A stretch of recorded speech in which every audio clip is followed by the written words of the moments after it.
আসসালামু আলাইকুম। গ্লোবাল ইসলামী ম্যাক নিবেদিত নারী প্রেরণাময় অনুষ্ঠানের আজকের পর্বে স্বাগতম। প্রিয় দর্শক শ্রোতা, আমরা জানি নারী প্রেরণাময় অনুষ্ঠানটি নেক্সাস টেলিভিশনের একটি সাপ্তাহিক আয়োজন। এই আয়োজনে সাধারণত ইসলামের দৃষ্টিতে নারীদের বিভিন্ন বিষয় এবং সমসাময়িক বিষয়সমূহ নিয়ে আলোচনা করা হয়ে থাকে। আমাদের আজকের আলোচনার বিষয় লজ্জা ও ইসলাম। এ বিষয়ে আলোচনা করার জন্য স্টুডিও আলোকিত করেছেন আনসারি বানু, সাবেক শিক্ষিকা ও ইন্টেরিয়র ডিজাইনার। আসসালামু আলাইকুম। ওয়ালাইকুম আসসালাম। কেমন আছেন আপা? আলহামদুলিল্লাহ। আমরা আজকে একটা অন্য ধরনের টপিকস নিয়ে কথা শুনবো আপনার কাছে, তাই না? যে লজ্জা শব্দটা আমরা সবসময় শুনে থাকি এবং সবসময় বলা হয় নারীদের জন্যই নাকি শুধুমাত্র লজ্জার বিষয়, আমরা স্বাভাবিকভাবে যেটা মনে করি। আমরা আজকে শুনবো আসলে লজ্জা কি ইসলামের কোনো অংশ কি না, এবং সেটা যদি হয়েই থাকে তাহলে ইসলাম এ বিষয়ে কি বলছে। প্রথমে আমি জানতে চাইবো আপনাকে যে লজ্জা কি এবং ইসলাম কিভাবে একে সংজ্ঞায়িত করছে। জি, লজ্জা এর আরবিক শব্দ হচ্ছে হায়া, এবং নির্লজ্জতাকে আরবিকে বলা হয় ফায়াস, এবং লজ্জার এটার সমার্থক শব্দ হচ্ছে শিষ্টাচার, শালীনতা, তারপরে সংকোচ, দ্বিধা, আত্মসংযম, লজ্জাশীলতা, এগুলি।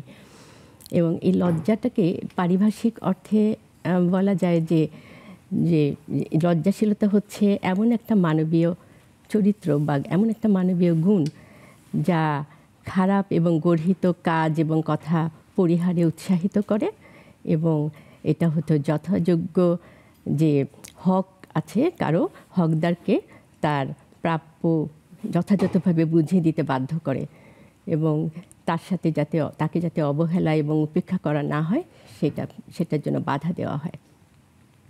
আমরা অন্যভাবে রিয়াজুস সালেহিনে আরেকটা ব্যাখ্যা পাই, সেখানে দেখা যায় যে লজ্জাশীলতা সম্বন্ধে বলা হয়েছে যে আল্লাহ তাআলার দয়া, অপরিসীম দয়া, অনুগ্রহ এবং ওনার এহসান, এগুলির প্রতি লক্ষ্য করা, এবং এর সাথে সাথে নিজেদের যে ত্রুটি আছে, নিজেদের যে অপারগতা আছে, সেটা সম্বন্ধে গভীরভাবে চিন্তা করা।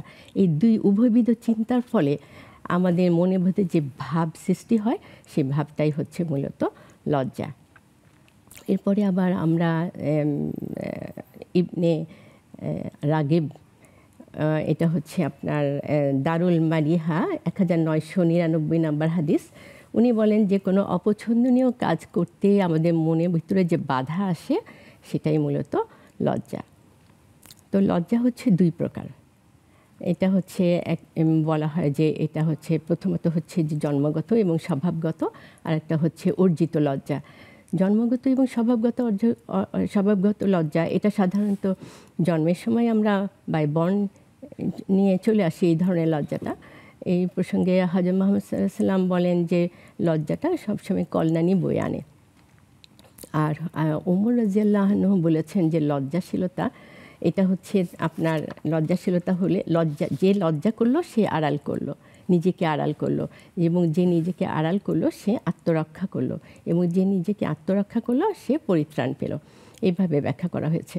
আর অর্জিত যে লজ্জা, সেটার ক্ষেত্রে বলা হয়েছে যে আল্লাহর পরিচয়, তার মহত্ব, উনি যে বান্দাদের সম্বন্ধে খোঁজ খবর রাখেন, দেখাশোনা করেন, আমাদের যে দৃষ্টির আমরা যে খেয়ানত করি, দৃষ্টির যে সমস্ত অবাধ্যতা হয়ে থাকে আমাদের দ্বারা, এবং আমাদের মনের ভিতরে যে সমস্ত গুণগুলি আছে, যেগুলি বাজে গুণ বলা যেতে পারে আর কি, সেই সমস্ত গুণগুলি যখন আমরা জানতে পারি যে এটা আল্লাহ অবগতি আছে, তখন আমরা এটা জানার মাধ্যমে যে আমাদের একটা লজ্জা অর্জিত হয়, সেটাই হচ্ছে অর্জিত লজ্জা।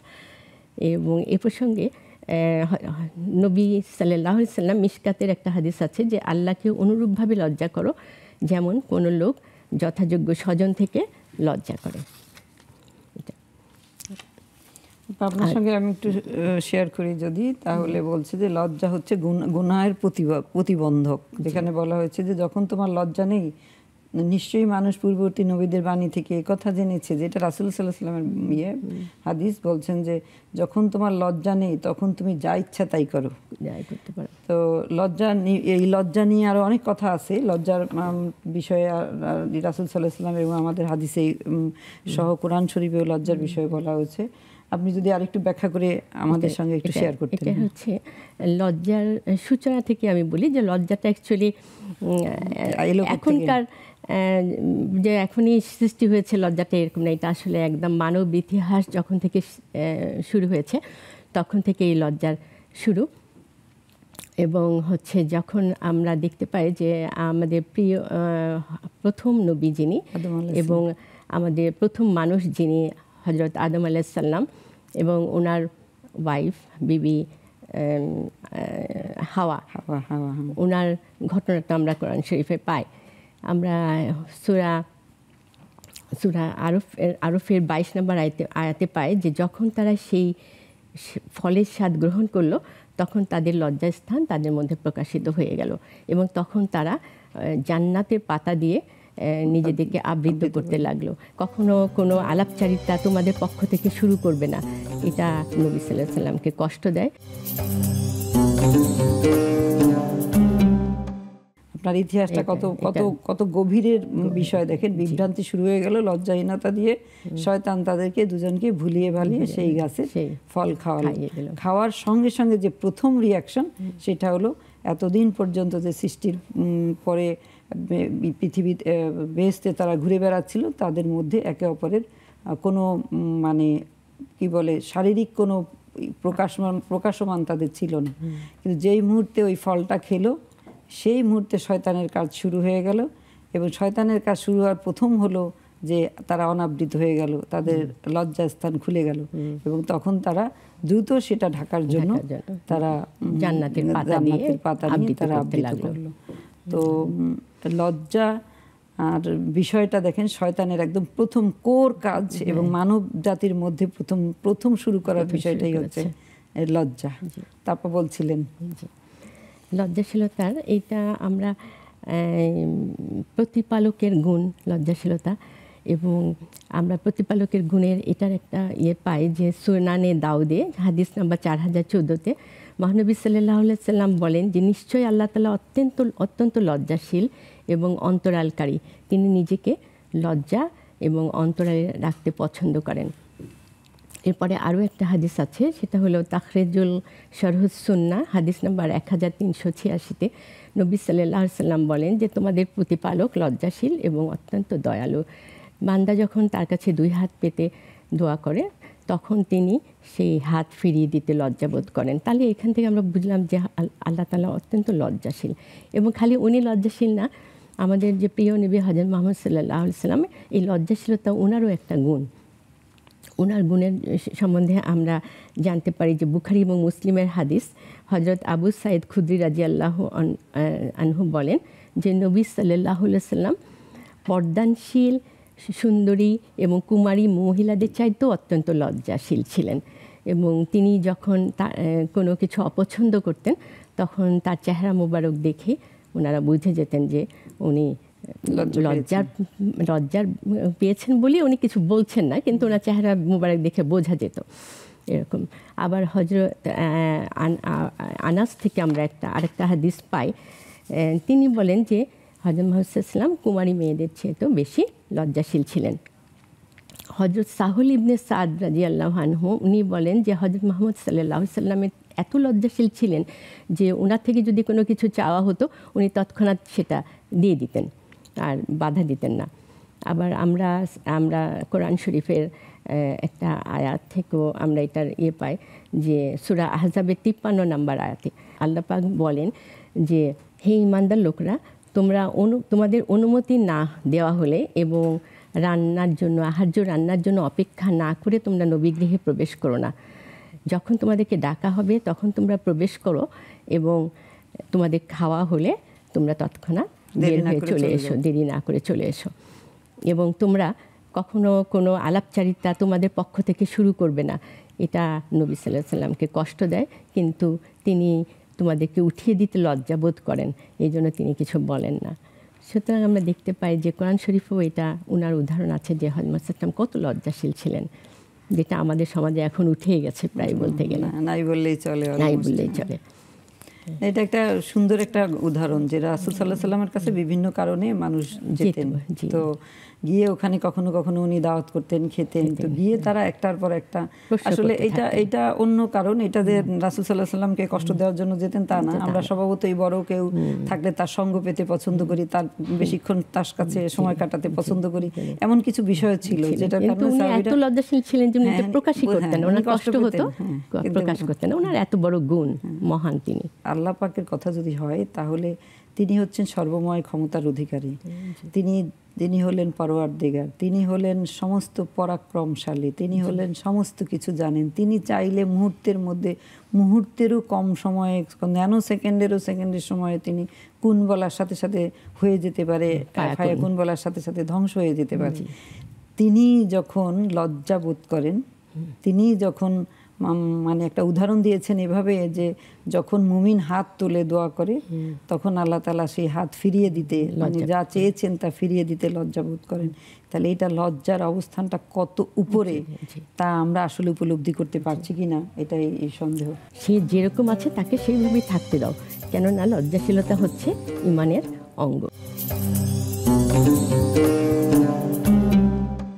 আমি আরেকটু আপনার কাছে আবার শুনতে চাইবো লজ্জাশীলতার গুরুত্ব সম্পর্কে। লাজুকতা মানব চরিত্রের একটা অতি গুরুত্বপূর্ণ একটা গুণ, এবং গর্হিত এবং অশোভন কাজ কর্ম পরিহারে এবং উত্তম এবং শোভন কাজ করার জন্য লজ্জাশীলতা একটা গুরুত্বপূর্ণ ভূমিকা পালন করে এবং বিশেষ সহায়ক এটা। যেমন উত্তম চরিত্রে ভূষিত করার জন্য একজন ব্যক্তিকে লজ্জাশীলতা বিশেষভাবে সহায়তা করে থাকে, এবং এটা বিভিন্ন ধরনের গুরুত্ব বহন করে লজ্জাশীলতা। এর মধ্যে একটা বলা যায় যে লজ্জাশীলতা হচ্ছে ঈমানের অঙ্গ। যখন একজন ব্যক্তি ঈমান ঈমান ধারণ করলো, তারপরে সে তার উচিত যে শরীয়তের বিধিবিধানগুলি মেনে চলা এবং শরীয়তের হুকুম আহকাম মেনে চলা, এবং আমাদের ঈমানের যে গর্হিত কাজগুলি আছে সেগুলি বর্জন করে চলা, এগুলিতেই লজ্জাশীলতা আমাদেরকে সহায়তা করে থাকে। এই কারণেই হযরত মুহাম্মদ সাল্লাল্লাহু আলাইহি ওয়াসাল্লাম বলেছেন যে লজ্জাশীলতা হচ্ছে ঈমানের একটা অঙ্গ। এই প্রসঙ্গে আমরা একটা হাদিসের কথা বলতে পারি যে বুখারী 24 নাম্বার এবং এটা মুসলিমের 36 নাম্বার একটা হাদিস। এখানে হযরত আব্দুল্লাহ ইবনে ওমর থেকে বর্ণনা করা হয়েছে যে একদিন রাসূলুল্লাহ সাল্লাল্লাহু আলাইহি ওয়াসাল্লাম একজন আনসার ব্যক্তির পাশ দিয়ে যাচ্ছিলেন। তখন তিনি শুনতে পেলেন যে সেই ব্যক্তি তার ভাইকে লজ্জাশীলতা সম্বন্ধে কিছু উপদেশ দিচ্ছিলেন। তখন হযরত মুহাম্মদ সাল্লাল্লাহু আলাইহি ওয়াসাল্লাম শুনতে পেয়ে বললেন যে তুমি সে যেরকম আছে তাকে সেইভাবেই থাকতে দাও, কেননা লজ্জাশীলতা হচ্ছে ঈমানের অঙ্গ। এরপরে আমরা আরও একটা হাদিসে পাই, এটা হচ্ছে আবু হুরায়রা থেকে বর্ণিত, সহিহ বুখারী 9 নম্বর হাদিস এবং মুসলিম 35 নম্বর হাদিস। ঈমানের 70টা শাখা রয়েছে, 70টা চেয়ে বেশি শাখা রয়েছে, এবং এর মধ্যে সবচাইতে উপরের শাখা যেটাকে বলে, সবচাইতে শ্রেষ্ঠ শাখা যেটাকে বলে, সেটা হচ্ছে যে আল্লাহ তাআলার ব্যতীত কোনো উপাস্য নাই সেটা স্বীকার করা, এবং সর্বনিম্ন শাখা হচ্ছে যে রাস্তার মধ্যে যদি কোনো কষ্টদায়ক বস্তু থাকে সেটা তুমি সরিয়ে দাও। এটা তবে এই লজ্জাশীলতা এটা হচ্ছে একটা বিশেষ শাখা, ঈমানের একটা বিশেষ শাখা বলা হয় এটাকে। আবার আমরা আবু উমামার বর্ণনা থেকেও আরেকটা হাদিস দেখতে পাই যে সেটাতে উনি বলছেন যে লজ্জাশীলতা এবং আপনার কম কথা বলা, এটা হচ্ছে উত্তম চরিত্রের অধিকারী যিনি তার গুণ। আর হচ্ছে যে হচ্ছে নির্লজ্জ এবং বাকপটুতা যার মধ্যে থাকবে সে হচ্ছে যে ইয়ের গুণ আর কি, মুনাফিকের গুণ। দুইটি শাখা, মুনাফিকের দুইটি শাখা, ওই দুটা হচ্ছে ঈমানের দুইটা শাখা, আর এই দুটা হচ্ছে মুনাফিকের দুইটা শাখা। এটা আবার আরেকটা যে গুরুত্বপূর্ণ গুণ আছে সেটা হচ্ছে লজ্জা এবং ঈমান সম্বন্ধে বলা হয়েছে যে লজ্জা এবং ঈমান হচ্ছে ওতপ্রোতভাবে জড়িত। যার মধ্যে পরিপূর্ণ ঈমান থাকবে সে লজ্জাশীলতার অবশ্যই তার মধ্যে থাকবে। এটা লজ্জা, আবার যার মধ্যে ইমানের কমতি হবে তার মধ্যে লজ্জা থাকবে না, অর্থাৎ লজ্জা যার মধ্যে কম থাকবে তার ইমানের অবস্থাটাও অনেকটা কাঁচা হবে, এমন পরিপূর্ণ ইমান হবে না। আপনার সঙ্গে যদি আমি একটু শেয়ার করি, এই লজ্জা ইমানের অংশ, এটার সঙ্গে কিন্তু মিথ্যা একটা বড় বিষয়, তাই না? জি, অবশ্যই। যিনি মিথ্যা বলেন তিনি লজ্জা হারিয়ে ফেলেন, এবং লজ্জা থাকে না বলেই মিথ্যা বলা যায়, এবং মিথ্যা বলতে গেলেই দেখা যায় লজ্জাহীনতার বড় বহিঃপ্রকাশ। আমরা যেটা দেখলাম যে রাসূল সাল্লাল্লাহু আলাইহি সাল্লাম, আরও একটা হাদিসে রাসূল সাল্লাল্লাহু আলাইহি সাল্লামের বিষয় আছে, যেমন কাপড় পরে গোসল করবেন কিনা একটা হাদিসে আসছে। তো তাকে জিজ্ঞেস করা হলো যে দাউদ আলাইহিস সালাম একটা সময় কাপড় ছাড়াই গোসল করতেন। তো কিন্তু রাসূল সাল্লাল্লাহু আলাইহি সাল্লামকে যখন জিজ্ঞেস করা হলো, তখন তিনি বললেন যে কাপড় পরা উচিত, বলছেন যে ওইটা তো আল্লাহ ছাড়া কেউ দেখছে না, যিনি প্রশ্ন করছেন। তখন উনি বলছেন যে আল্লাহর কাছেই তো আমরা সবচেয়ে বেশি লজ্জাশীল হব। তো রাসূল সাল্লাল্লাহু আলাইহি সাল্লামের লজ্জাশীলতা নিয়ে আসলে কথা বললে সমস্ত মানে শেষ হবে না। আমরা আমাদের যদি বর্তমান প্রেক্ষাপটে, আপনি যেভাবে বললেন যে লজ্জা এবং ঈমান, লজ্জাশীলতার সঙ্গে আমরা যেভাবে জানলাম বা ইসলামে যা আছে, যেটা মানব জীবনের শুরু থেকে এই পর্যন্ত, এবং এটার জন্য কোনো ধর্ম বর্ণ আলাদা করে কোনো বিশেষ কিছু না, লজ্জাটা প্রত্যেকের জন্যই প্রযোজ্য। সেক্ষেত্রে আমরা বর্তমান সমাজে লজ্জার একেবারেই নিকৃষ্ট পর্যায়ে পৌঁছে গেছি, একেবারে সব দিক দিয়ে। যে দিক দিয়ে বলবেন, আমরা অনায়াসে মিথ্যা কথা বলছি, মিথ্যা কথা বলে আবার বড়াই করছি, আমাদের এক বিন্দু লজ্জা লাগছে না। আমরা আমাদের খারাপ কাজ করে, নোংরামি করে আমরা অনায়াসে বড়াই করছি। আমরা আরও অনেক কিছু, যেগুলো মানব জাতির শুধু না, নিজের আত্মা তো নষ্ট হচ্ছেই, জাতির ক্ষতি করছি, সেক্ষেত্রেও কিন্তু আমাদের লজ্জাহীনতা আমাদের ভিতরে কোনো কাজ করছে না। তো সর্বশেষে আপনার কাছে একদম সংক্ষেপে জানতে চাইবো যে আপনি আমাদের এই সমাজকে লজ্জাহীনতার জন্য কি বলবেন? লজ্জাশীলতা তো অত্যন্ত, বলছে যেটা হলো লজ্জাশীলতা মানবের একটা ভূষণ, এটা ছাড়া আমাদের ইমানই থাকবে না। সুতরাং আমাদের প্রতি ক্ষেত্রেই লজ্জাটাকে রাখতে হবে অন্তরে, যে আমরা এমন কিছু করব না যাতে এটাতে আমাদের জাতির ক্ষতি হয়, যাতে আমাদের মানব জাতির ক্ষতি হয়, এমন কিছু করা উচিত না। লজ্জা হচ্ছে কল্যাণ বয়ে আনে, লজ্জা হলে কল্যাণ বয়ে আনে, সেই কল্যাণের কাজ করতে হবে আমাদেরকে সমাজে। লজ্জাশীলতাকে আমরা যেহেতু শান্তি শৃঙ্খলা ফিরে আসে, সে তো একটা, যে যার মধ্যে যে লজ্জা থাকবে, এই চরিত্রটা যার থাকবে, সে তো উত্তম কাজ করবে, সে তো উত্তম মানুষ হবে, এবং সাথে সাথে সে সমাজের প্রত্যেকটা সেক্টরে সে যাতে কল্যাণ করতে পারে, সেই কাজ সে একমাত্র সেই করতে পারবে যার মধ্যে এই লজ্জার এই গুণটা থাকবে। আপা, আপনাকে অসংখ্য ধন্যবাদ। আমি জানি এই বিষয় নিয়ে কথা বললে আপনি আরও অনেক সময় কথা বলতে পারতেন। আমরা ভবিষ্যতে আপনার কাছে আরও অন্য বিষয় নিয়ে শুনবো ইনশাআল্লাহ। আপনাকেও ধন্যবাদ। প্রিয় দর্শক শ্রোতা, আমরা শুনলাম লজ্জা ও ইসলাম। লজ্জাকে শুধু ইসলাম দিয়ে কভার করা না করলেও চলে, কারণ লজ্জা সমস্ত মানব জাতির বিষয়। আমরা বিষয়বস্তু হিসাবে ইসলামকে নিয়ে এসেছি, ইসলামে কি বলেছে সব কিছুই জানলাম। তা আমাদের এই কথাটাও ভাবা দরকার যে আমরা যারা বিভিন্ন দায়িত্বে আছি, যাদেরকে আমাদের সমাজ অনুসরণ করে, তাদের ভেতরে আমরা যে লজ্জাহীনতা আজ দেখতে পাচ্ছি, এটা দেখে সম্ভবত মানে সমস্ত সৃষ্টিকুল লজ্জায় অবনত হয়। আসুন আমরা লজ্জা কাকে বলে এবং সেটা নিজেদের মধ্যে ধারণ করা শিখি। আজ এখানেই, আল্লাহ হাফেজ।